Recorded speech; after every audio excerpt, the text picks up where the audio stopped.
എല്ലാവർക്കും നമസ്കാരം. മറ്റൊരു വീഡിയോയിലേക്ക് സ്വാഗതം. ഇന്ന് ഈ വീഡിയോയിലുള്ളത് ഗ്രനേഡ എന്ന് പറയുന്ന കരീബിയൻ നാടിനെക്കുറിച്ചുള്ള ചില കാര്യങ്ങളാണ്. അവിടെ പ്രധാനമായിട്ട് കാണേണ്ട സ്ഥലങ്ങൾ, അവിടുത്തെ പ്രത്യേകതകൾ. 344 സ്ക്വയർ കിലോമീറ്റർ മാത്രമാണ് വിസ്തീർണമുള്ളത്. നമ്മുടെ നാട്ടിലെ ഒരു 2 പഞ്ചായത്തിൻ്റെ കൂടുന്ന വിസ്തീർണം വരും. പോപ്പുലേഷൻ എന്ന് പറയുന്നത് 1,25,000. പ്രധാനമായിട്ട് ആഫ്രിക്കയിൽ നിന്ന് അടിമ വേലയ്ക്ക് വേണ്ടിയിട്ട് ബ്രിട്ടീഷുകാരും ഫ്രഞ്ചുകാരും ഇങ്ങോട്ട് കൊണ്ടുവന്ന ആ സമൂഹത്തിൻ്റെ പിന്തുടർച്ചക്കാരാണ് ഇവിടെ പ്രധാനമായിട്ടുള്ളത്. പിന്നെ കുറച്ച് ഇന്ത്യൻ വംശജരുമുണ്ട്. ഈ ചെറിയ രാജ്യം അറിയപ്പെടുന്നത് സ്പൈസ് ഐലൻഡ് എന്നാണ്. സ്പൈസ് ഐലൻഡ് എന്നറിയപ്പെടാൻ കാരണം ലോകത്തിൽ ഉണ്ടാക്കുന്ന ജാതിപത്രിയുടെ 20% ഉൽപ്പാദിപ്പിക്കുന്നത് ഈ രാജ്യത്താണെന്നുള്ളതാണ്.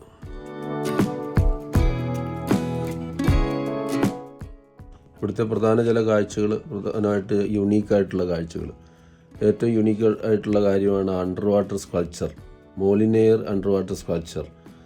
അതായത് ഈ കടലിൻ്റെ അടിയിൽ ഒരു സ്കൾപ്ചർ പാർക്ക്, ഒരു പാർക്ക് തന്നെ ആണെന്ന് പറയാം. ഇതാണ് അതിലെ പ്രധാനപ്പെട്ട ഒരു സർക്കിളിൽ കുറച്ച് കുട്ടികൾ നിൽക്കുന്ന അവരുടെ മാസ്റ്റർ പീസ്. ജാസൺ ടൈലർ എന്ന് പറയുന്ന ബ്രിട്ടീഷ് ശില്പിയാണത് 2006 നിർമ്മിച്ചത്. 8 മീറ്റർ ആഴത്തിലാണ് കേട്ടോ അത്. പിന്നെ ഒരു 75 ഫുൾ സൈസ് ശില്പങ്ങളാണ് യഥാർത്ഥ വലിപ്പത്തിലുള്ളത്. ഇങ്ങോട്ട് പോകൽ പല രീതിയിൽ പോകാം. സ്നോർക്കലിംഗ്, ഡൈവിങ് വഴിയൊക്കെ കാണാം. പലതരം ഓർഗനൈസ്ഡ് ടൂറുകൾ നടത്തുന്നുണ്ട്. ഗെറ്റ് യുവർ ഗൈഡ് പോലെയുള്ള വലിയ ടീമുകൾ. അതൊക്കെ 14,000-15,000 രൂപയൊക്കെ കൊടുക്കണം. ഈ സ്ഥലം കാണുകയും വേണം. വലിയ പണം ഒട്ട് മുടക്കാൻ കഴിയുമില്ല. അങ്ങനെയാകുമ്പോൾ നമ്മൾ ലോക്കൽ ബോട്ടുകാരൻ്റെ സഹായം തേടി. അല്പം റിസ്ക്കിയാണ് എങ്കിൽ പോലും ഈ ബോട്ടിൽ ഒരു കൈ പിടിച്ച് മറ്റേ കൈ കൊണ്ട് ക്യാമറയൊക്കെ പിടിച്ച് ഞാൻ എടുത്ത കുറച്ച് വീഡിയോസാണ്. ഇൻ്റർനെറ്റിൽ ധാരാളം വീഡിയോകൾ, നല്ല നല്ല വീഡിയോകളുണ്ട്.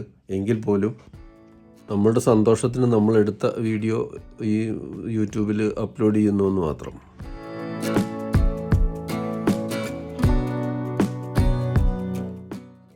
നമ്മുടെ പാക്കേജ് ഏകദേശം കഴിഞ്ഞിരിക്കുകയാണ്. നമ്മളിങ്ങനെ കരയിലേക്ക് പോവുകയാണ്. അതിൻ്റെ ഇടയ്ക്ക് വലിയ വലിയ ബോട്ടുകാരെയൊക്കെ കാണാം. അതൊക്കെയാണ് പാക്കേജ് ടൂറുകാരുടെ സംഭവങ്ങൾ. നമ്മൾ കരയ്ക്കെത്തി അദ്ദേഹമായിട്ടുള്ള ഡീലൊക്കെ തീർത്ത് അദ്ദേഹം ഫോൺ നമ്പറും കാര്യങ്ങളൊക്കെ പറഞ്ഞിട്ടുണ്ട്. ഇനിയിപ്പം നമ്മൾ അടുത്തൊരു സ്റ്റെപ്പിലേക്ക് പോവുകയാണ്. അടുത്ത് നമ്മൾ ബീച്ചിലേക്കാണ് പോകുന്നത്. എൻ്റെ ഇടയ്ക്ക് ഭാര്യയുടെ വീഡിയോ കോൾ വന്നു. എവിടെയാണെന്ന് കാണാത്തതുകൊണ്ട് വിളിച്ചതാണ്. പബ്ലിക് ട്രാൻസ്പോർട്ടിലാണ് നമ്മുടെ യാത്രയൊക്കെ കൂടുതലും. നമ്മുടെ പണം ലാഭിക്കാൻ വേണ്ടി അതേ ഒരു രക്ഷയുള്ളൂ. ഇനി ബസ് സ്റ്റാൻഡിൽ ചെല്ലണം. അടുത്ത വണ്ടി പിടിച്ചിട്ട് ഗ്രാൻഡ് ആൻസ് ബീച്ചിലേക്ക് പോകണം.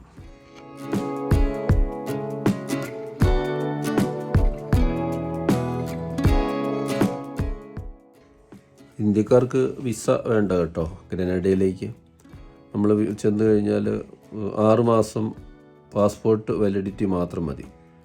നമ്മൾ അടുത്ത ബസ്സിന് കയറിയിട്ട് ഗ്രാൻഡ് ആൻസ് ബീച്ചിലേക്ക് പോകുന്ന വഴിയാണ്. അപ്പോൾ കുറച്ച് മുമ്പോട്ട് പോയി ഇറങ്ങിപ്പോയി ശേഷം തിരിച്ച് നടക്കുകയാണ്. അത് അങ്ങോട്ടുള്ള ഒരു വഴിയാണ്.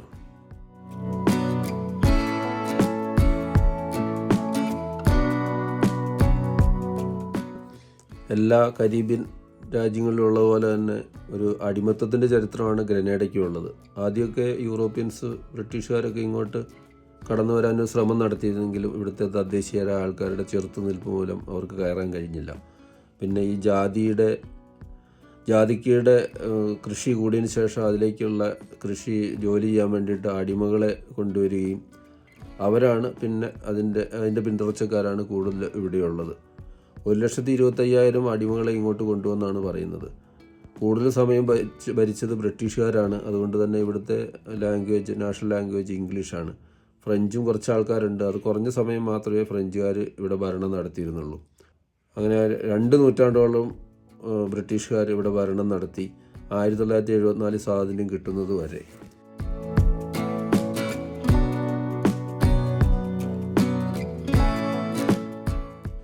ഗ്രാൻഡ് ആൻസ് ബീച്ച് എന്ന് പറയുന്നത് ഒരു 3 കിലോമീറ്ററോളം ഇതേപോലെ വൈറ്റ് സാൻഡാണ് കേട്ടോ. വളരെ ക്ലിയറാണ്, വെള്ളവും ക്ലിയറാണ്. നമ്മൾ ഏത് നാട്ടിൽ ചെന്നാലും കാണുന്ന വലിയൊരു സമൂഹം തന്നെയാണ് ഇവിടെയുള്ളത്. യൂറോപ്യൻസാണ് കൂടുതൽ. പിന്നെ ഈ നാട്ടുകാരെ കുറച്ച് ആൾക്കാരെയും കാണാം. ഇവിടെ ഒരു സുനാമി മുന്നറിയിപ്പ്. പിന്നെ ഇവിടെ ഒരു പാർക്കൊക്കെ ഉണ്ട് കേട്ടോ. ഇവിടെ ഈ റെസ്റ്റോറൻറ്റുകൾ, ബിയർ പാർലറുകൾ, ബാറുകളൊക്കെയാണ് കൂടുതലായിട്ട് കാണുന്നത്.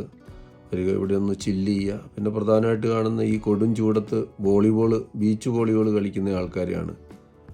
ഈ കൊടും ചൂടത്ത് എങ്ങനെ വെയിൽ നിന്ന് മാറി നടക്കാമെന്ന് നമ്മൾ ചിന്തിക്കുമ്പോഴാണ് ഇവർ ഈ വോളിബോൾ കളിക്കുന്നത്. അവർക്കൊന്നും ഒരു പ്രശ്നമായിരിക്കില്ല, നമുക്ക് മാത്രമേ ഈ ചൂട് വലിയൊരു വിഷയമാകുള്ളൂ. ഈ കാണുന്ന ഇതെല്ലാം വലിയ വലിയ ഹോട്ടലുകളുടെ ഭാഗങ്ങളാണ് കേട്ടോ. ഇതൊക്കെ ഈ ബീച്ചിൻ്റെ മുൻഭാഗമൊക്കെ അവർക്ക് അവകാശപ്പെട്ടതാണെന്ന് തോന്നുന്നു. ഈ കസേരയൊക്കെ കാണാം അവിടെ. ലോകത്തിലുള്ള എല്ലാ പ്രധാനപ്പെട്ട ഹോട്ടലുകളുടെയും ഭാഗങ്ങൾ ഇവിടെയുണ്ട് കേട്ടോ. പ്രധാനമായിട്ടുള്ള തണൽ മരങ്ങൾ കാണുന്നത് സീ ഗ്രേപ്പ്, പിന്നെ ആൽമണ്ട്, പിന്നെ നമ്മുടെ തെങ്ങുണ്ട് കുറച്ച് ഭാഗങ്ങൾ. അതൊക്കെയാണ് തണലായിട്ടുള്ളത്.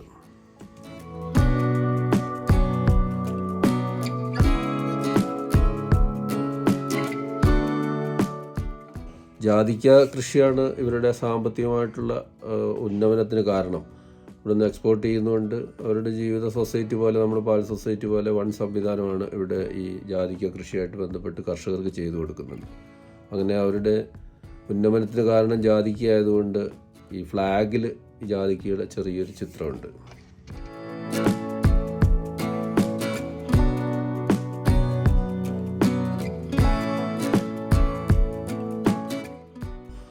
അടുത്തത് നമ്മൾ ഇതിൻ്റെ ഒരു ഹിൽ സ്റ്റേഷനിലേക്കാണ്. ഹിൽ സ്റ്റേഷൻ എന്ന് പറയാനൊന്നുമില്ല, കുറഞ്ഞ കിലോമീറ്ററുകളേ ഉള്ളൂ. സെൻറ്റ് മാർഗരറ്റ് വാട്ടർഫാൾസ് അല്ലെങ്കിൽ 7 സിസ്റ്റേഴ്സ് വാട്ടർഫാൾസ്. ഇത് ഏകദേശം അവസാനിക്കാറായി. നമുക്ക് അവിടെ പോയി ടിക്കറ്റ് എടുക്കണം. എടുത്തു കഴിഞ്ഞാൽ ഒരു ഊന്നുവടി വരും, അതാണ് അവിടുത്തെ ടിക്കറ്റ്. നമ്മുടെ നാട്ടിലേക്ക് വെച്ച് നോക്കുമ്പോൾ വലിയ കാര്യമായ വാട്ടർഫാൾസ് ഒന്നുമില്ല. എന്നാലും ഇതൊക്കെ ഒരു ടൂറിസമായിട്ട് ഡെവലപ്പ് ചെയ്തിട്ട് അവിടുന്ന് പണം ഉണ്ടാക്കുന്നുണ്ടെന്നുള്ളതാണ് ഏറ്റവും കൗതുകകരമായ കാര്യം.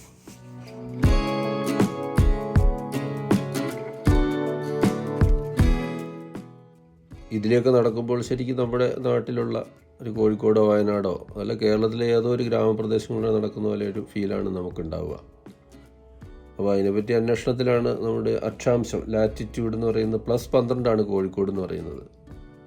ഗ്രനഡയും സെയിം തന്നെ +12. അപ്പോൾ ഈ സസ്യലതാദികൾ, ഫ്ലോറ ആൻഡ് ഫൗണ ഒക്കെ ഒരേ രീതിയിലാകാനുള്ള സാധ്യതയുണ്ട്. 7 സിസ്റ്റേഴ്സ് എന്ന് പറയാൻ കാരണം ഇതൊരു കാസ്കേഡായിട്ട് 7 നിലകളിലാണ് ഒഴുകിക്കൊണ്ടിരുന്നത്, പല ലെവലിൽ. അതിൽ 2 ലെവലിൽ മാത്രമേ നമുക്ക് കയറാൻ സൗകര്യം ഉണ്ടാവുള്ളൂ. ഇതൊരു നാഷണൽ പാർക്കിൻ്റെ ഭാഗമാണ്, എറ്റാൻ നാഷണൽ പാർക്ക് എന്ന് പറയും. ഇതിൻ്റെ കൂട്ടത്തിൽ എറ്റാൻ ലേക്കും ഉണ്ട്. ഇതൊക്കെ ടൂറിസ്റ്റുകൾ വന്ന് റിലാക്സ് ചെയ്യാൻ പറ്റിയ ഒരു സ്ഥലമാണ്. ഞാൻ ചെന്നപ്പോഴത്തേനും അതിൻ്റെ ടിക്കറ്റ് കൊടുക്കലും പരിപാടിയൊക്കെ കഴിഞ്ഞു. പിന്നെ നമ്മൾ ഫ്രീ ആയിട്ട് ഇതൊക്കെ ഒന്ന് കറങ്ങി നമ്മുടെ ഈ ടൂറ് ഇവിടെ അവസാനിക്കാൻ പോവുകയാണ്. ലേക്കിൽ വൈകുന്നേരമായി കഴിഞ്ഞാൽ കൂടുതൽ ആൾക്കാർ എത്തുമെന്നാണ് പറഞ്ഞത്. ഇപ്പോൾ കുറച്ചൊരു വെയിലുണ്ട്, അതുകൊണ്ട് അധികം ആൾക്കാരില്ല. ഇത് മോണാമങ്കി എന്ന് പറയുന്ന പ്രത്യേകതരം കുരങ്ങന്മാരാണ് കേട്ടോ. ആഫ്രിക്കയിൽ നിന്ന് ബ്രിട്ടീഷുകാർ അടിമകളെ കൊണ്ടുവരുന്ന കൂട്ടിൽ തന്നെ കൊണ്ടുവന്നതാണ്. ഇത് ടൗണിൻ്റെ ചില ഭാഗങ്ങളാണ്, പഴയ ചില പള്ളികൾ, അതിൻ്റെ ഭാഗങ്ങൾ. ഇത് ഗവൺമെൻറ് ആശുപത്രിയാണ് അവിടുത്തെ. നമ്മുടെ നാട്ടിലുള്ള പോലത്തെ തന്നെ മഞ്ഞ കളർ പെയിൻ്റ് അടിച്ച്, ഇതൊരു കോമൺ ആയിട്ടുള്ള കളറാണെന്ന് തോന്നുന്നു. ഈ ഗ്രനഡയെക്കുറിച്ചുള്ള ഈ വീഡിയോ ഇവിടെ അവസാനിക്കുകയാണ്. മറ്റൊരു വീഡിയോ ആയിട്ട് വീണ്ടും കാണുന്നവരെ ഗുഡ് ബൈ.